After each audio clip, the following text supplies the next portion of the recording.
watching the ships roll in, and I'll be watching them roll again. Anybody who knows this song knows what comes next, which on the ukulele is the very difficult E. And I'm going to jam it out at the end of the video. But on this video, I'm going to talk about Scorpios, because my life is oddly enough surrounded by an awful lot of Scorpios.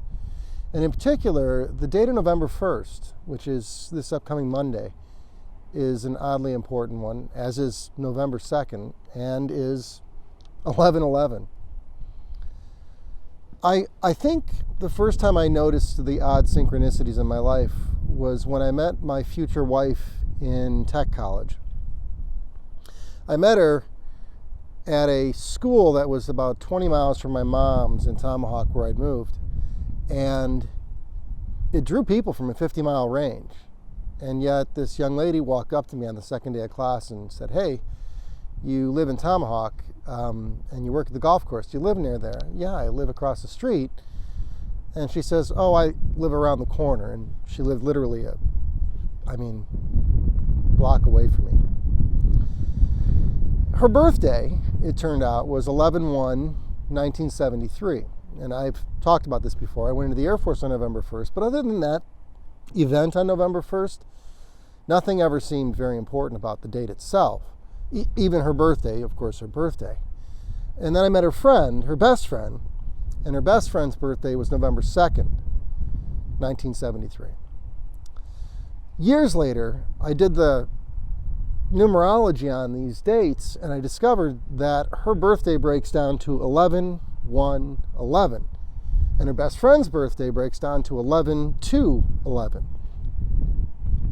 About a year after I met her, I was sitting in a classroom at UW River Falls, and I met a gentleman we'll call Rubinsky. And I'll talk about Rubinsky a couple of times over the next couple of videos, but Rubinsky's birthday was 11/2/1973. Her best friend and my new best friend in college both had the exact same birthday. Hers was the day before. So 11/1 and 11/2 are odd synchronicities. The 11/2 birthday gets even odder because Rubinsky would eventually go to work for the Scott Walker administration in Wisconsin. And Scott Walker's birthday is 11/2. He was born in 1967. Not the same year, but the same day. And it just started I started looking at these and thinking to myself, this is just an incredible amount of synchronicity.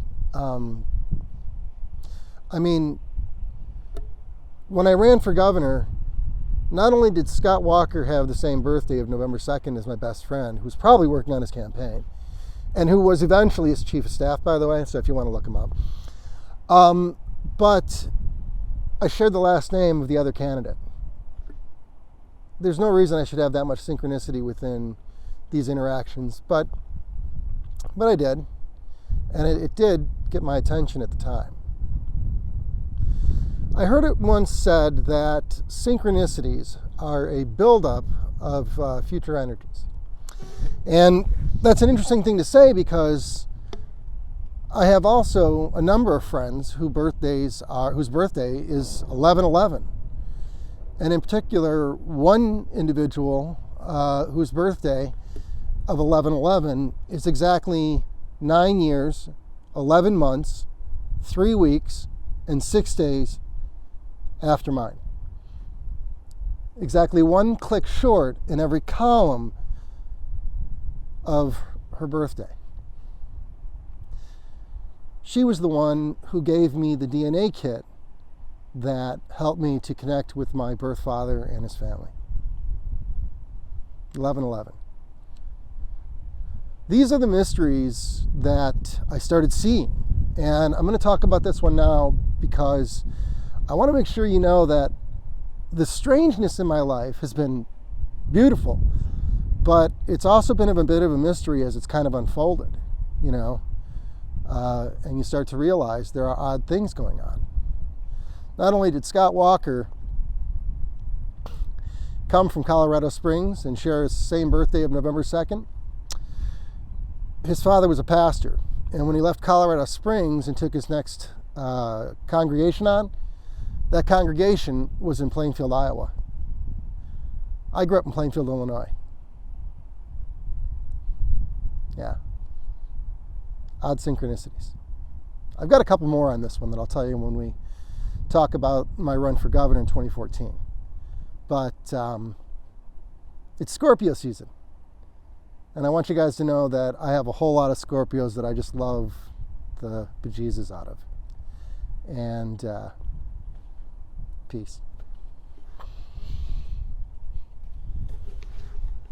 Sitting in, oh, you're out of tune.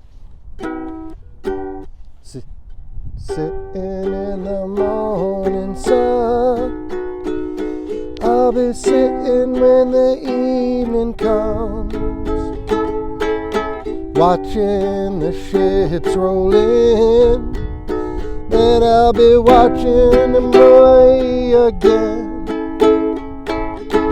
sitting on the dock of the bay, watching the tide roll away, sitting on the dock of the bay, wasting time. I left my home in Georgia, headed for the Frisco Bay. I had nothing to live for, looks like nothing's gonna come my way, so I'm just sitting on the dock of the bay, wasting time.